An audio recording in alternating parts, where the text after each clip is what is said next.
Muling nagpayag si Rain or Shine head coach Cheng Giao kaugnay na naging palitan nila ni Barangay Ginebra Team Governor Al Francis Chua. Para kay Giao, hindi ito tungkol sa personalan kundi sa pantay na pagpapatupad ng mga batas ng liga. Ang ibang detalye alamin sa pag-abante ni Jake Miculob.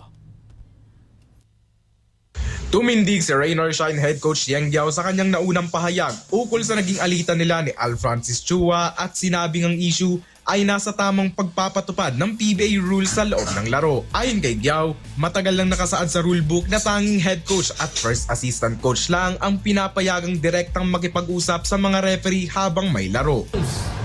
No, meron tayong rule ng rule talaga. Na ano ko lang doon, it has not been in our rule book.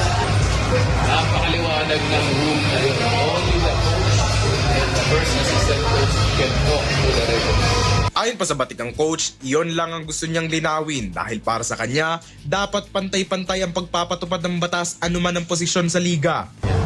So, nung kinall out ko yun, hindi naman niya pwedeng isagot ng Board of Governors siya. No? With that, wala naman exception dun sa ano. Walang exception dun sa rule. And also, kaya ko kinall out because the league does not apply the rule to it. So, yun lang sa akin, yun lang. Ganun lang simple yun. It doesn't matter what your position is. Ang importante, meron tayong rule na gano'n. It's in our rules.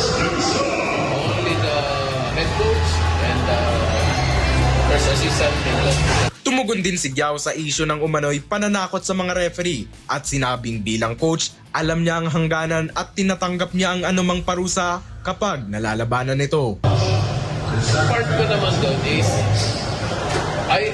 when I coach, I am submitting myself to the authorities, to the authority of the ref.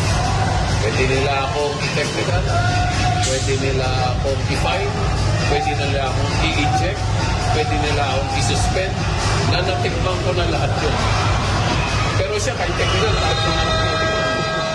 No? Kahit warning, wala ka siya natikman. So, it's totally different it's a totally different situation.